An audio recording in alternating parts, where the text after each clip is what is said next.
My guest today is Karen Hollick, and Karen is passionate about sales and coaching clients to sell with ease and integrity. Her passion for sales has been demonstrated through her lifelong commitment to being the best of the best. Starting at the young age of 8, selling candy for her campfire troop in her neighborhood, she excelled to the top of her troop and continued demonstrating stunning sales results through her over 30 years of experience in small, medium, and large corporations, consistently achieving top awards, honors, and promotions as a consultative salesperson, sales manager, and executive. She has sold products and services in the medical, IT, and retail industries and managed sales organizations with quotas up to $100 million. Owning her own businesses successfully for over 25 years, Karen loves sharing her knowledge and wisdom to other business owners and teaching them to change their mindset towards sales and learning to grow their business with joy and from the heart. Welcome to the show, Karen. Thank you, Gail. Thank you so much for having me on it. Well, it's interesting because you're talking about a subject that most people hate. Most people hate to sell. They always say, "Oh, if I could just get somebody to do my sales for me, I'd be so happy." So you're in a very interesting profession in terms of a choice. But I can understand what you're doing because you started at 8 and I started at 13. That was my first selling job. Was when I started selling Avon Cosmetics from door to door at the age of 13. I became the top salesperson in our whole area. Are And you that was, kidding? no, because I thought it was fun. It was the 50s and people were home and I knocked on their door and they let me in. And when I got in, I sat down on their couch and that was it. I would not get up until they bought. So they didn't know what to do with me. So everybody ordered, which was great. But anyway, let's talk about you. What do you think has been the biggest obstacles that you've had to overcome as a woman in business? Oh my gosh.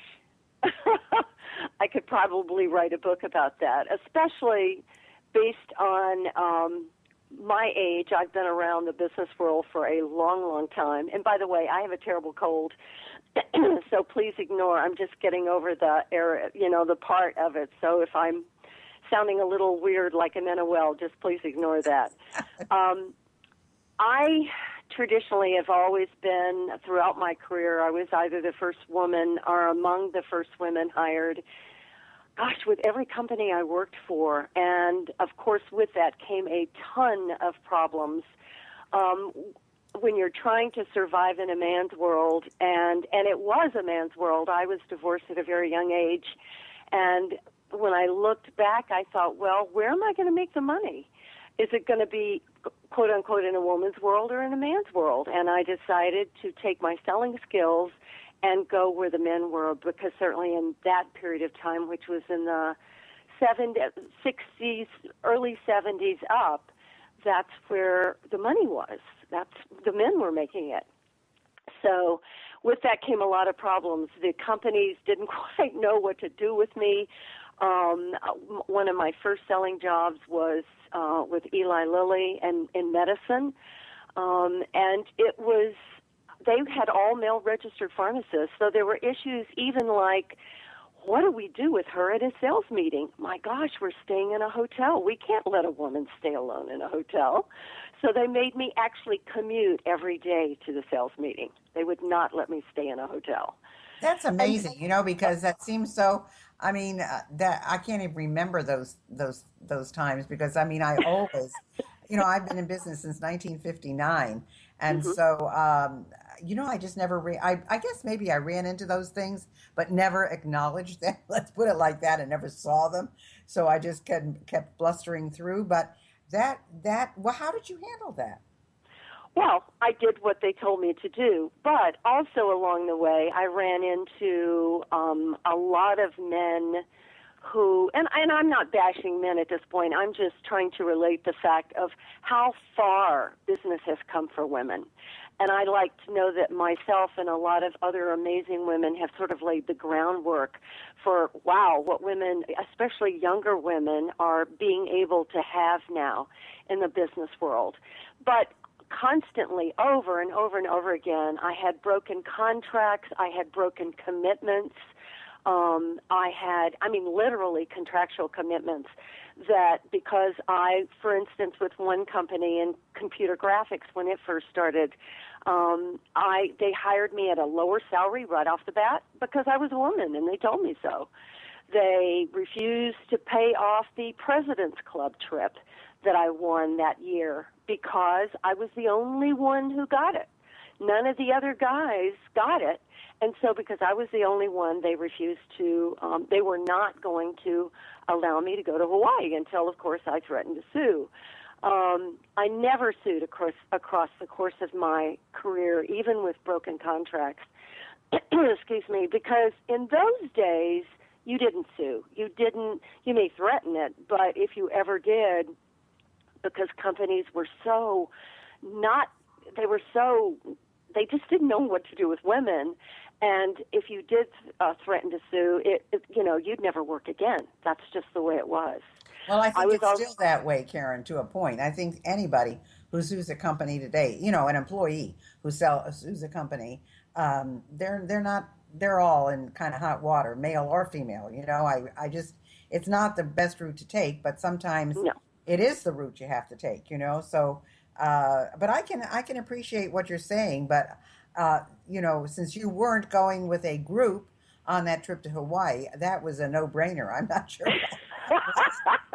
why there was a problem with that, So, exactly. And another thing, being a woman in business, it was very, very hard to be able to walk that line. You don't want to be too soft, but you don't want to be too hard either.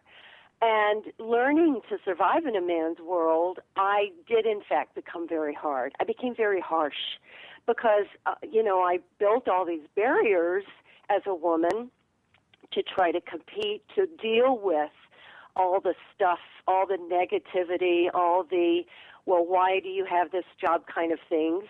And I found myself becoming very hard. And I woke up one day and said, I don't like me. I just don't like what I've become. And so I worked very, very diligently to change that and to purposely soften it, and to really be who it was that I wanted to do and wanted to be. Well, that's very interesting. Yeah, I can see that, though. I can see why, faced with the regimentation of what it was, how you would build up this wall, this exterior wall around you, and because that's how you played the game. Yes, it was. And if you didn't survive. You had to roll with the punches, and you still do, by the way. I know, it's changed a lot for women in business, but I still know that it's not where it should be.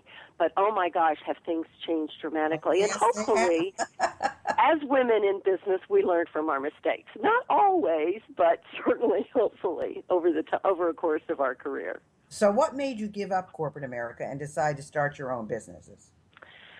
Well, I like to say I've been in the 4 M's. I went from medicine to mainframes, in other words, IT, from medicine to mainframes to makeup, Mary Kay, and then into mentoring coaching. So that's the 4 areas of my career that I've been in. And being in IT, because it's such a volatile area, I was always drawn toward the bleeding edge part of IT. Brand new products, brand new industries, brand new services, and that's a very, very volatile area of the business. And in IT, there had been ups and downs and acquisitions and venture capital money and over and over and over, and because I was always in the bleeding edge part, you never knew how long your job was going to last. Somebody would acquire the company, they'd take over the sales force, but that's where I was drawn because I love that exciting part of selling new technology. But I wanted to be out because over the years I would be number one and be laid off when an acquiring company would come in. So I learned to take these huge salaries and huge income commissions and kind of put them away like a little squirrel because I knew right around the corner there would be some acquisition and some massive layoff, which is sad. I think other industries now are starting to see that, but it's been prevalent in IT for many, many years. Well, I think Um, not only in IT though, Karen. I think that I said to someone the other day, really, there's no uh, really any tenacity today and in any Absolutely. corporations because when they're acquired, people come in with their own management, their own style. I mean, there are some Absolutely. people who end up staying and staying, but there are many people who don't. So, um, I think that that's coming to where we are. So let me ask you, how did you become a coach? Well, coach was something very natural for me. It was after 45 years of selling, I knew that I loved helping people solve problems in business. It's just what I love. I just love doing that. And even though I had done sales and consulting for years, I learned the importance of and the skills needed to be a coach while I was during my 16 years with Mary Kay as both a director and a consultant. Also at the time, I had not, even though I gave up business, the corporate world, to go to Mary Kay, because I had gone through breast cancer as an executive and several other things, I knew I needed to change my life. And I had not made it to the national level in Mary Kay by the time I needed to. So age became a factor. I was over 60, and I now needed to get retirement. So, hey, I had to retool. So I knew it was something that I wanted to know that I could do well. I could also do it anywhere in the world. Coaching was becoming a very important industry. It was booming for both business and personal needs. Being unmarried and having no children, I knew there was no one I could look forward to taking care of me when I was old and gray. And I wanted something that I could do literally sitting from a chair, a wheelchair, or any other kind of chair anywhere in the country or anywhere in the world. So you are a sales coach. So tell us the difference between a sales coach, a business coach, and a life coach, and then why you think it's important that everyone should have a sales coach. Well, actually, most of my clients during the process of sales coaching, we actually get into many, many areas of business coaching and also life coaching because life always affects Gets in the way, business. doesn't it? Absolutely. There's no question about it. So I'm probably a bit of all the above. But being comfortable, you said it yourself just a minute ago, not everybody is comfortable selling, especially business owners. And the whole deal about being a business owner is that you have got to sell, otherwise you are no longer in business. Yeah, a friend of And mine always says everybody who has a business is in the marketing business, marketing and sales, absolutely. because if you don't have a business. And um, in a small business, you know, let's say under 100 employees, Hmm. the business owner very often should never give up that position of marketing and sales because then they have their pulse on what's going on. Right, right. Absolutely. And besides, as the business owner, they may not be selling their products or services, but they're always selling their company.